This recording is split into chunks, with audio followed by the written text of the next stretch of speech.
It's that time of the year again. The weather is getting bitterly cold, gym memberships are going through the roof, and every YouTube channel is doing a year in review video, including this one. So welcome to the 2024 MG Reviews Year in Review. Just like previous years, I'm going to be taking a look back at 2024 and picking the best cars, trucks, EVs, and even SUVs that I've driven over the past year. Then at the end of the video, I'm going to be picking an overall best car of the year. Now, just like previous years, I'm only taking a look at the cars that I have personally driven. So you won't see the new Nissan Murano or the Ferrari F80 or the McLaren W1. It's just vehicles that I have personally driven over the past year. And unfortunately, I don't have access to every single new vehicle that has come out in 2024. So just keep that in mind. Now, with all that out of the way, let's get started. Is this Acura RDX the best car of the year? Or is it the new Ford Ranger Raptor? Or is it the new Honda Civic Type R? Well, let's go for a rewind and find out.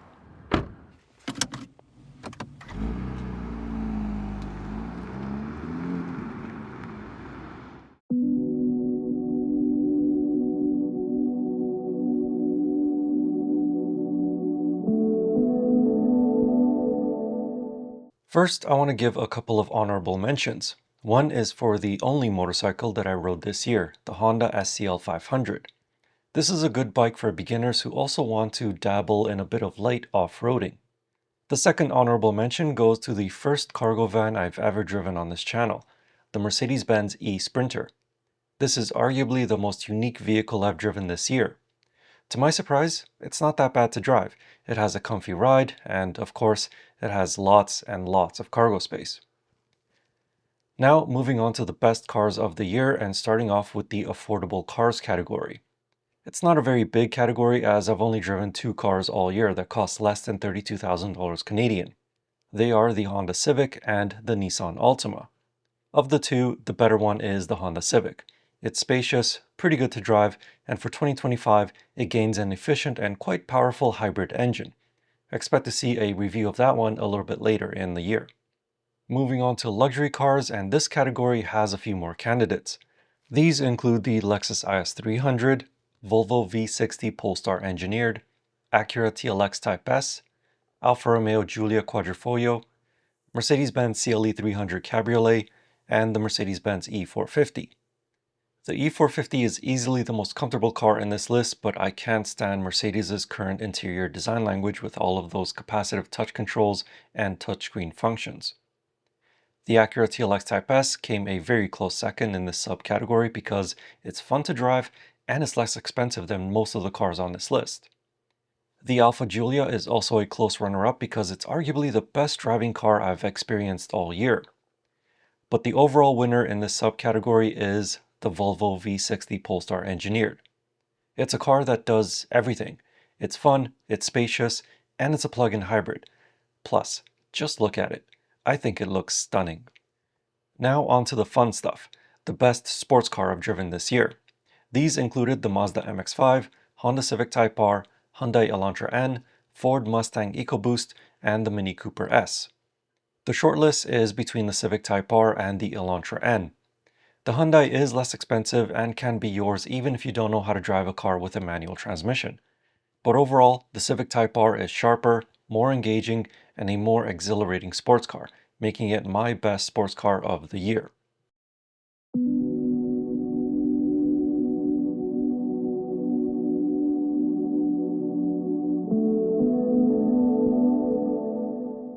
These are everywhere and by far the most popular type of vehicle I review each year. Interestingly, I reviewed 27 of them this year versus 32 last year. But although it's fewer, these still account for the vast majority of vehicles on the roads today. Anyway, let's get on to the subcompact crossover SUVs. These included the Chevy Trax, Buick Encore GX, Buick Envista, Hyundai Kona, and Dodge Hornet. The Hyundai Kona is a great subcompact crossover SUV, but it lost its fun-to-drive demeanor of the previous generation. But if you can look past that, it's a great one. However, the one I'd probably go for, which surprises me to say, is the Chevrolet Trax. There are very few crossovers, even compact cars, that start at around $22,000 Canadian. For that price, this car is great value for money, which is why it's my subcompact crossover of the year. One caveat I'd say is that if you plan on spending more than $30,000 Canadian for this, I'd switch to the Kona. Moving up to compact SUVs, these included the Ford Escape PHEV and also the hybrid, the Honda CR-V hybrid, the Toyota RAV4 Prime, Mitsubishi Eclipse Cross, Nissan Rogue, and Mazda CX-5. The Mazda CX-5 still remains as the best driving compact SUV on sale in this category. But for the second year in a row, my overall best compact SUV of the year is the Honda CR-V hybrid. It may be more expensive than its competitors, but it's quiet, smooth, easy to drive, fuel efficient, and very spacious. For the sub-luxury 3-row SUVs, there were only two that I drove all year: the Toyota Highlander hybrid and the Hyundai Santa Fe hybrid. This is a very easy choice. The new Santa Fe hybrid is an amazing 3-row SUV. Spacious, good to drive for what it is, efficient, well-equipped, and well-priced. This is the one to get for those that have a bigger family, or just a small family but need the space. Moving on to luxury SUVs, these included the Mazda CX-70. Yes, I do think that Mazda is just on the cusp of luxury brands. There's also the Lincoln Nautilus, Mercedes-Benz GLS 580, Acura MDX Type S, Range Rover SV, BMW X5M Competition, BMW X2, Mercedes GLE 450e, Volvo XC90 Recharge, Jaguar F-Pace, Lexus TX, Lexus RX 450h Plus, and the Wrangler 4xe. I know that last one isn't exactly a luxury SUV, but it can cost luxury money, like the one that I reviewed at over $90,000 Canadian. Anyway, some of the best luxury SUVs I've driven this past year were the Acura MDX Type S because it's a sporty driving SUV with a pretty reasonable price, and the updated infotainment is a much needed feature. The Range Rover SV is the ultimate in luxury, especially with the VIP lounge seats in the back. The Lexus RX 450h Plus is a quiet, comfortable, and probably very reliable luxury SUV, but it is expensive for something that has the same powertrain as a Toyota RAV4. So in the end, it's the Volvo XC90 Recharge that is my best luxury SUV of the year. It's a practical family SUV with a proper luxurious feeling cabin, and it's also pretty good to drive.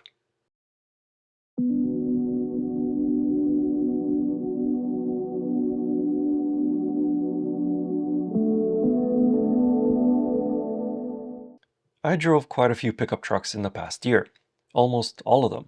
These included the GMC Canyon versus Nissan Frontier, the updated Ford Ranger against the new Toyota Tacoma, the F-150 STX and also the F-150 Raptor, the Jeep Gladiator Rubicon X, the Honda Ridgeline, and the Ford Ranger Raptor.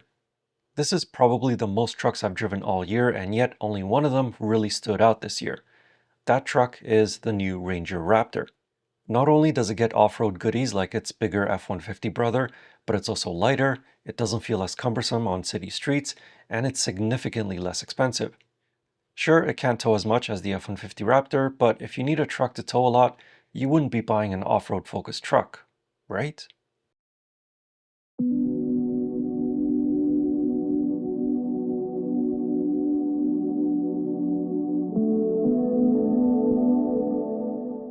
For all the talk that EVs would one day rule the streets, it hasn't happened yet. This past year, I've only driven the Acura ZDX and its twin, the Honda Prologue.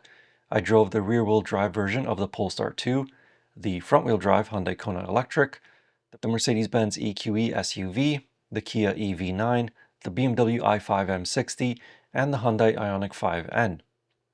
Of these EVs, the Kia EV9 was a really good one. It has enough driving range, it's spacious, comfy, and brimmed with gadgets. But the winner for the best EV I've driven in 2024 came from Kia's sister company, Hyundai, with the Ioniq 5N. This car may be an electric vehicle, but it genuinely makes driving it a fun experience. It has the sharp and quick steering of a sports car with the power of a supercar. And on top of that, it's a practical crossover for less than $100,000 Canadian.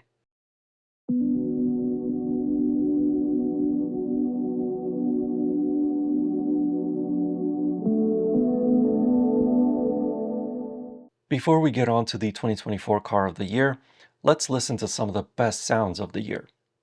I have to give an honorable mention to the Ioniq 5N. Sure, the sounds that it produces are synthesized, but they do sound pretty good. At least some of them do.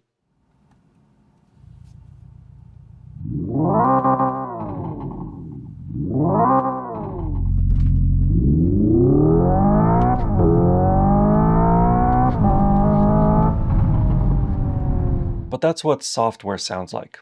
Let's listen to what hardware sounds like.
This is it, the 2024 MGReviews Car of the Year.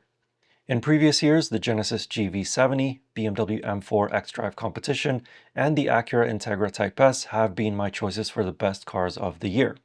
For 2024, the Hyundai Santa Fe Hybrid will join that list. Hyundai has done a thorough job of updating the 2024 Santa Fe. It's an all-round good crossover SUV with an efficient engine, a spacious cabin, and a reasonable price that will satisfy the needs of many families. So, congratulations to Hyundai with the new Santa Fe Hybrid. If you'd like to see reviews of all the cars featured in this video, check out my channel for the full review list. Or you can find more information on each one over on my website, MGReviews.com. Thank you for watching, have a happy and safe new year, and see you in 2025.